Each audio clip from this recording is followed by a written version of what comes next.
ta-ta, I have one down the road to look at. They didn't have one down the road to look at 6 months ago. I've got to hand it to those banks. Mate, it happened on 2 occasions today. Listen to this. 2 vendors I had today have used their current home to go off and borrow extra money. And in both instances, I saw the valuations. The valuations were far higher than what those properties were worth by a long shot. So you know what the banks have done on these 2 occasions? They have allowed a vendor to have their home revalued at a higher price so they can lend them money. And everyone's happy, isn't it? The bank's happy because they make their money out of lending money. The vendor was happy because they were able to take that extra money and do what they wanted to do with it, which I'm not quite sure. Buy a boat, pay off their gambling debt. I don't know. But guess what? It's all good till it's not. Till you have to sell. And then you're not getting your price. And then you look at it and you realize, I owe more money than what the property is worth. The greedy banks, they know what they're doing. They know what they're doing. Beware, beware. And I can tell you, there's another one at the moment. They've done exactly the same in the inner west. And you know what they've done?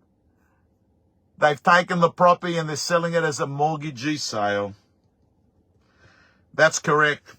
The other thing I'm going to say to you, hi Shane, hey John. The other thing I'm going to say to you is that I'm convinced there are 3 types of real estate agents I meet. The first type is the one I like.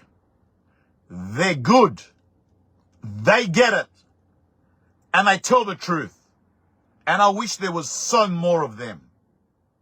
Then there's the second type. And they get it. They can read the play. But they're shifty. They're shifty. And they're conniving. And what happens with these agents is they do get some deals across the line, but the word gets out into the market that they're not a good girl or guy in real estate. So unfortunately, they're playing the short game, not the long game. And the short game worked years ago because there were no reviews, there were no social media. But not now. Everyone is educated. And recommendations, good or bad, go on steroids with the review platforms, whether you're talking about realestate.com or any of the reviews. So team, the second type of agent, the one that is reading the play, the one that's smart but is shifty, don't like those either. And I don't like having them as clients. Why? Because they're going to be a short-term client. They're not going to be doing well in the long term. I want to grow with people long term. And then you've got the other type of agent. They're not shifty. They're just clueless. They have no idea. And I met one today. They just don't get it. They don't get it. They can be working on a listing for 5 weeks. They could be working on a campaign, taking it to auction, and they have no idea at all that those 2 vendors you were dealing with were separating. How could you have a relationship with an owner for nearly 2 months from the time you go out there looking at it to the time of auction day, and it could be 3 months?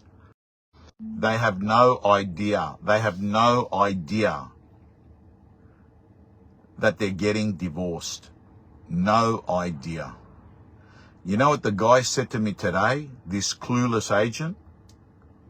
I go to him, did you know that they're separating? And he goes, no, I didn't know that. And I said, you've been having vendor meetings, you've been seeing them all the time, you've been talking to them, and you had no idea. He goes, no, they didn't say anything to me. I said, I know they didn't say anything to you, but couldn't you put the jigsaw puzzle together?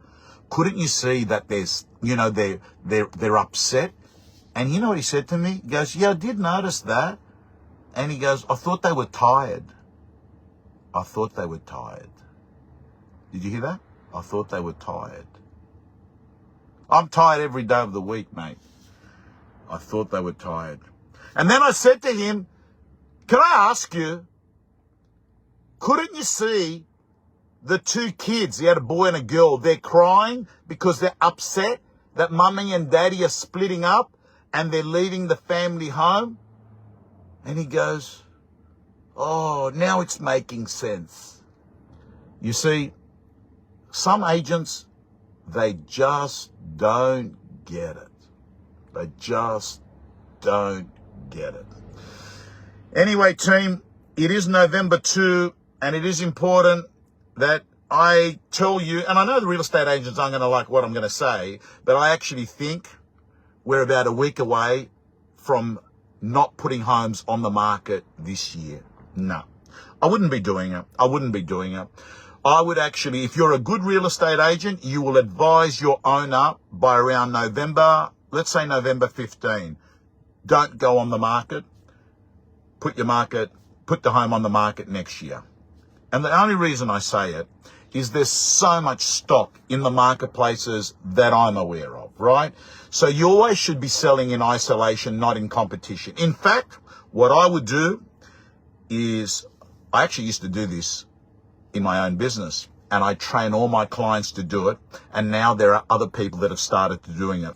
The officers on the Gold Coast were doing it first. Now there's agents in Sydney doing it. And that is, you should actually be launching your properties as a soft launch on Boxing Day. In fact, that's what I would do if I was a seller. If I was a seller right now, I would say to my real estate agent, I'm not launching now, but I'm happy to list it now. And what I'd like you to do is on Boxing Day, when there are no other homes on the market, and when I know, because realestate.com tell us this, there are more eyeballs on Boxing Day than most other days of the year on their website.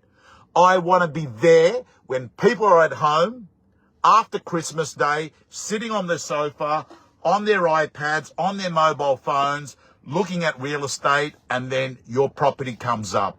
I'm not even saying you launch it, but it comes up because it'll stand out because there won't be any other properties on the market. Not only that, think about this for a moment.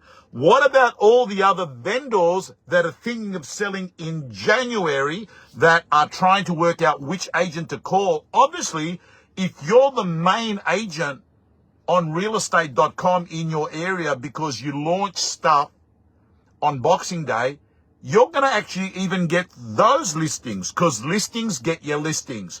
That's what I would be doing right now, team real estate.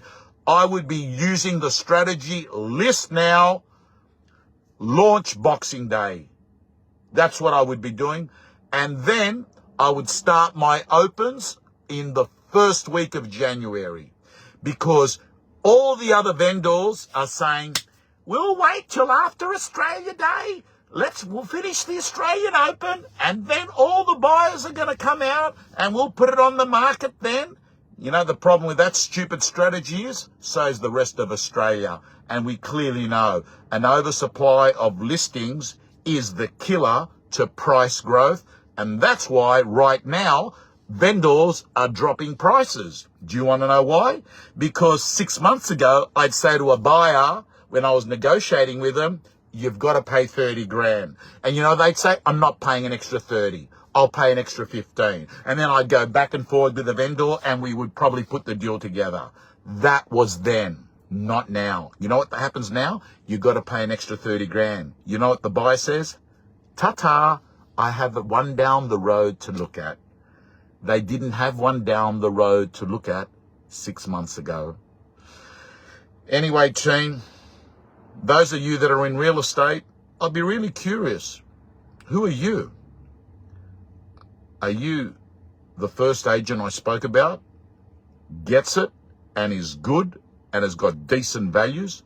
Are you the second agent? You get it, you can read the play, but you're shifty, commission breath. And then the third agent, the clueless one, has zero idea on what has actually happened. Anyway, team, it's 7:02 p.m. I want to go home.